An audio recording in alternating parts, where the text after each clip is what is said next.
Hey everybody, it's time for your Monday primer here on TMBS. As I said, we're going to be doing these things where Monday I'm going to give you a little bit of a mini idea primer, not as elaborate obviously as the Patreon shows, but just like a little introduction to something.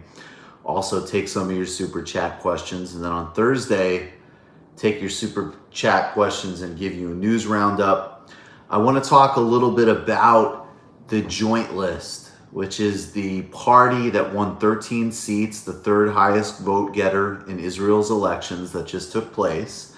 They represent basically Arab civil rights parties, some Muslim parties, primarily in the main Hadash, which is a Marxist-rooted party. Ayman Odeh, who's the leader of the Joint List, is part of Hadass and is part of the left in that tradition. And this is a really fascinating dynamic inside Israel. As Israel has more and more formally become an apartheid state, the Joint List has represented the notion of full democracy, full representation, and full equity for all, with civic and cultural rights and security and freedom across the board, right? Every single Israeli election we know takes place.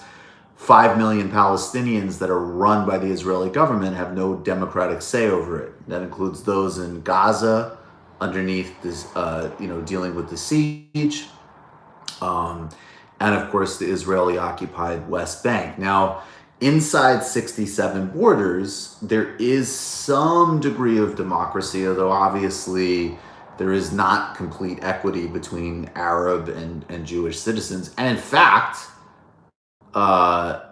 basically, in addition to that, there is, huge disparity and rights issues, even with, as an example, Jewish members of Israel, Jewish people in Israel who come from Africa. So there's a huge amount of racism and discrimination in Israel as the broader occupation apartheid state draws back inside to the main inside 67 borders. As of now, it looked initially like the Joint List might actually be propping up Benny Gantz of the white and blue Israeli center-right party that took on Benjamin Netanyahu. Gantz is a general. He was involved, he led the 2014 Israeli incursion on Gaza, which killed at least 2,000 Palestinians, the vast majority of whom were obviously innocent civilians, and that's the norm of these operations that take place in Gaza. That's how it goes. But Ayman Odeh was willing to put support behind Gantz, really to get Netanyahu out of office. And I have sort of two minds of that. I mean, I think on one hand, Netanyahu is, in some ways, he's the great face of really the totally ugly reality of what's happening in the Middle East and Israeli politics. And then conversely, I can understand, obviously, if you're actually on the receiving end, even inside 67 borders, of just the increasing virulent racism and xenophobia of Netanyahu and Likud, as well as the intense corruption allegations, why Odeh would make that choice. But it looks like some members of his own party didn't actually back his decision because, of Gantz's, abominable record, disgusting record in Gaza. So that's the context. But I did just want to really note here that in the Joint List, you have precisely what people are always saying when they spin for Israel, which is you have a secular-oriented, democratic party that does well in elections, that is campaigning on and does campaign on and hopes to govern on a full, for real, no BS 21st century democracy. And, some of this goes back to a British historian named Tony Judt, who was a really important Jewish intellectual. He died several years ago, but he wrote a piece in 2003 in the New York Review of Books where he came out as somebody who supported a one-state, binational, full democracy in Israel-Palestine. And it was fascinating because it was incredibly controversial at the time, and obviously it's still controversial. But his point, and he wrote this not as a Marxist, he wrote it really as a liberal, which is that nation-state projects built on exclusivist identities are innately problematic. Obviously, Israel is no exception. Look at its abominable treatment of the Palestinians, going back to the ethnic cleansing in the 40s. And you have to deal with the reality of what it actually takes to create a 21st century democracy. And a 21st century democracy has to involve some shared civic and basic foundational rights for all. And I think that, and that to me was an incredibly important piece to read, because I could say biographically, I was very uncomfortable being asked to check my political values at the door when I talked about Israel-Palestine. I grew up reading about the African National Congress's apartheid struggle. I grew up being aware of Northern Ireland and other, areas of ethnic exclusion and colonialism. So of course, there's no doubt that there was terrorist actions and terrorist groups, and many innocent Israelis were murdered. But the overall political context was one of occupation, apartheid, and asymmetry. And I wanted democracy for all. And seeing Jute say this was so clarifying, and it's also extremely clarifying that the Joint List, which is still represented as like the, Palestinian or Arab action, the Arab faction, is really the only political formation in Israel that carries forward a commitment to democracy. Benny Gantz is committed to annexing the West Bank. There is almost, the other so-called centrist parties are essentially just, arguing some important arguments inside Israeli domestic politics, but nothing on ending the occupation, democratization, representation, and rights for all Palestinians. This also goes to my allergy to the uses and abuses of identity politics, because, growing up, that could be a conversation. You would want to talk about a real and honest conversation about what was happening with the Palestinians, which is just abominable. And then that, anti-Semitism, self-hating Jew, all of the distractions from the subject at hand. And of course, we see that replicated every day in all of the disingenuous smears of the Sanders campaign that are just relentless. It's the same narrative package that you would grow up with in progressive accept Palestine conversations. And in addition to that, also really recognizing that while we recognizing the reality of historical of everything in terms of race and religion and various forms of discrimination, and historicizing anti-Semitism and so on, we also recognize that, of course, a political project does have to have a foundational commitment to the rights, equity, and liberation of all, and that is socialism. So guys, that was just a little riff. As always, if you want to hit me with a super chat, I'll take some questions. I'm seeing this thing saying that we have 0 subscribers on YouTube. That's obviously not true. Actually, just before we started, we were up to 77,000 subscribers. So I don't know why that's saying it. Obviously, if YouTube has taken us down to 0, that would be a big problem. But we'll check it out afterwards. If anybody wants to hit, as I say, with a super chat, as always, let me know if you have any questions. I'm happy to hang out and take some questions. But I wanted to give you, we're at 77. We're good. Which, by the way, is great. We're powering on our way to 100,000 subs, and I'm incredibly excited about that. Thank you, Stedman. Hit me with your super chat questions. Usually we get up to about $100 in the super chat. That's sort of like the basic goal I'd like to have for each of these. Of course, get the whole experience, patreon.com/TMBS. Patreon.com/TMBS. I think that, I agree with you. I mean, Sanders is the only one that has even tiptoed in the realm of doing something about recognizing humanity and rights of Palestinians. I I'm not necessarily that nervous about Warren, to be honest. Here's what I'm nervous about. To be blunt, she's an incredibly weak candidate to put up against Donald Trump. And I actually think it is of profound and utmost importance that Donald Trump be defeated. So I think putting Warren up against Trump with the coalition she's building and her, relative and the type of appeals she's making is exceedingly dangerous. So I think that that's a concern. It's also a concern I have. I mean, I wish more people were understanding some of the kind of fundamental power dynamics and real analysis that Sanders brings to the table. It's it's frustrating to see some of the equivocating. But overall, I think it's again, as I keep saying, it's not she is a center progressive with decent anti-corporate policies in specific areas. She's not a systemic change candidate.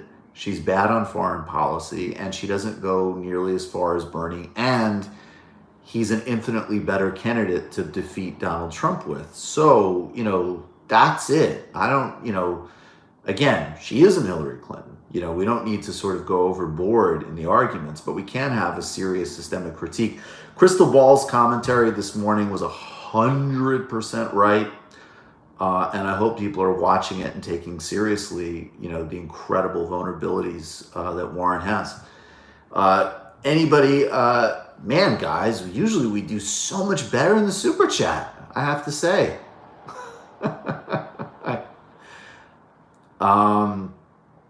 Well, I mean, she's a point person for Raytheon. She votes for military budget increases.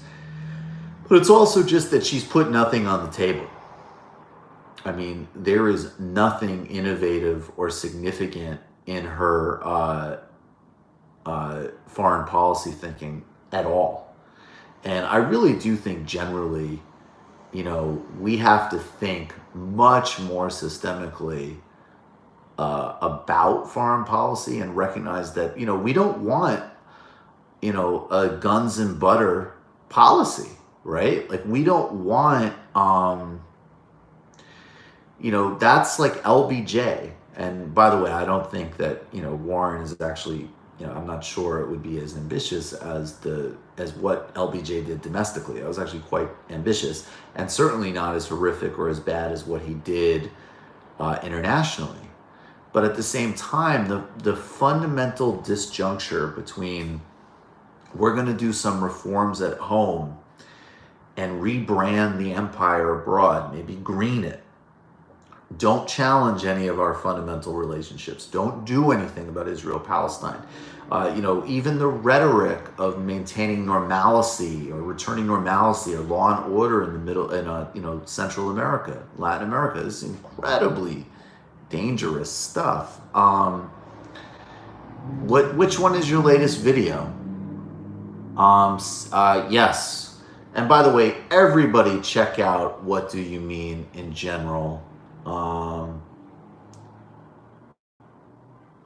I don't know what that question means about, I don't understand the hating Clinton question. I mean, look, if you're on the left, you don't like Hillary Clinton. I'm not worried about Warren. I am not convinced. I think a lot of people think that this primary is over, and I don't see that.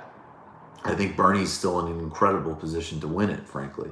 I'm also, frankly, still very worried about Biden winning it, right? Like, I think that because of these concentric media bubbles, I just want to speak back. I wasn't clear about the Clinton question before, but I would just say this. I think any politics that is built on the dislike of one individual, no matter how justified, in Hillary Clinton's case, it's extraordinarily justified, is not healthy or systemic politics, obviously, right?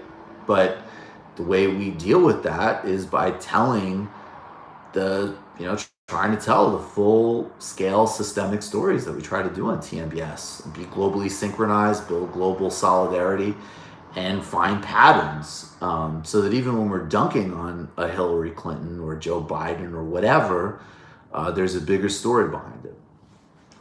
So no, I mean, I guess the reason I'm not worried is I think that there's this sense that's a combination of Sanders people not feeling great because everybody's at war with the Sanders people, and because a few polls haven't looked so good, and this relentless lying and bias about Sanders. Oh yeah, I'm going to follow up on the Lib Dems. I just want to say the Lib Dems are the worst party.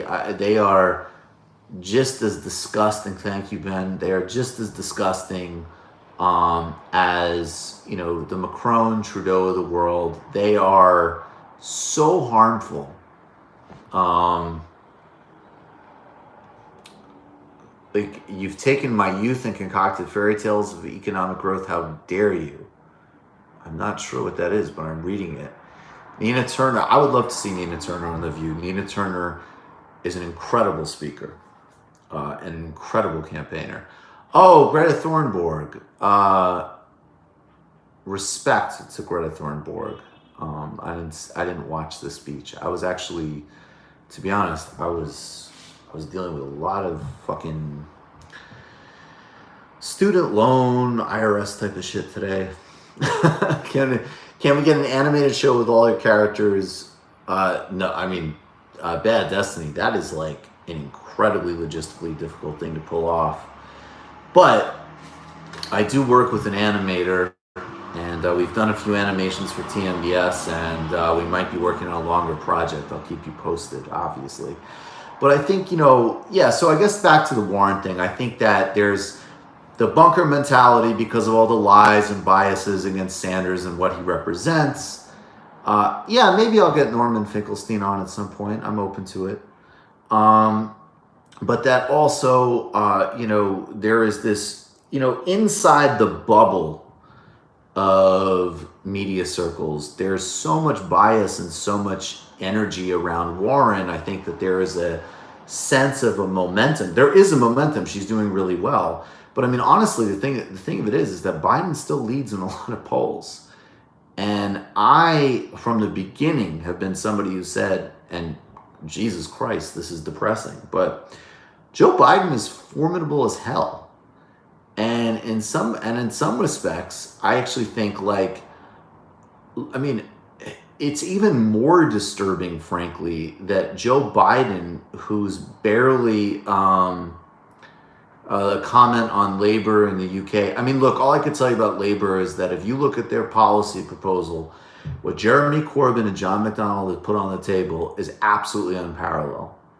And if you did that, you would, if you elected that manifesto, you would immediately start to reverse the deeper foundations of the crisis that the UK has been in for at least a decade, going well before Brexit, because this starts with the savagery and the grotesqueness of the Cameron-Clegg cuts. And never forget that the Lib Dems are 100% partners in the destruction of the UK and the rapid increase of poverty, and Joe Switzen's part of that same agenda. Corbyn and McDonnell aren't.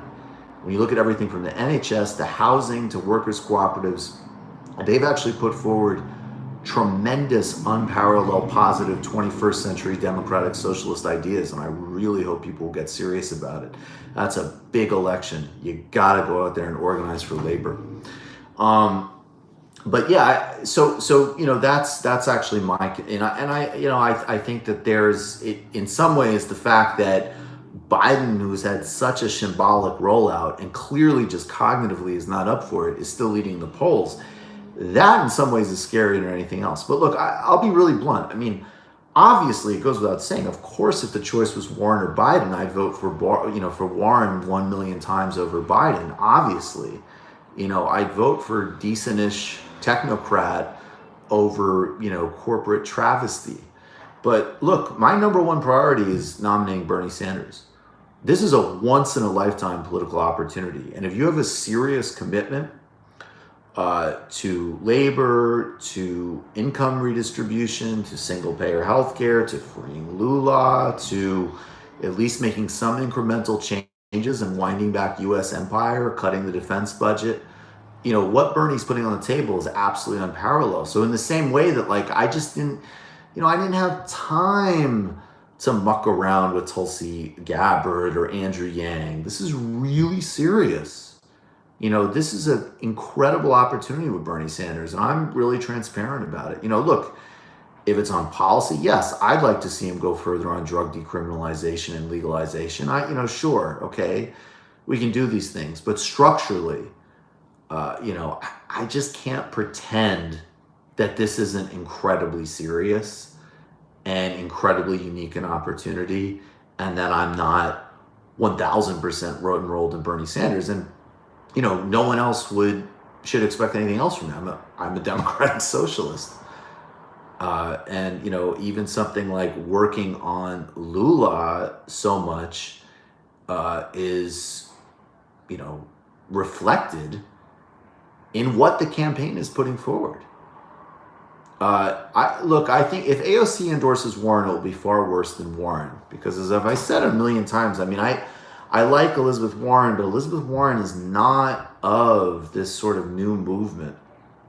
And AOC really is. I think it's pretty shocking she hasn't endorsed Sanders already. And if she endorses Warren, obviously the people who have the most cynicism about her would, of course, be vindicated. There's no other way of spinning it.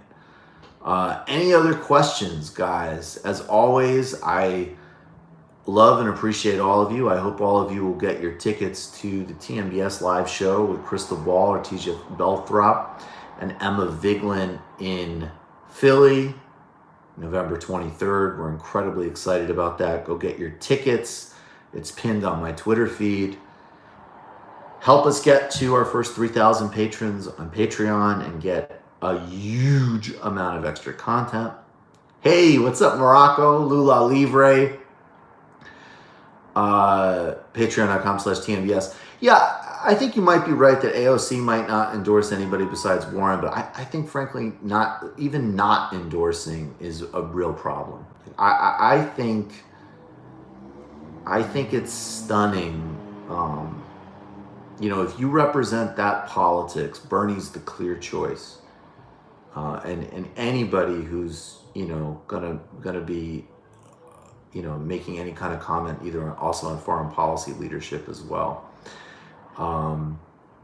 It's just an absolutely unparalleled opportunity. I hope everybody can stop playing and get real about it, because there's a lot of people's well-being and lives in the balance on it. It's really, really, really important. It's not to be trifled with. All right, guys, I appreciate all of you. Thursday news roundup, Q&A, patreon.com/TMDS. I appreciate all of you so much. Peace and love. Lula Livre. See you tomorrow night. Michaela Wilkes and Mike Racine on the main show.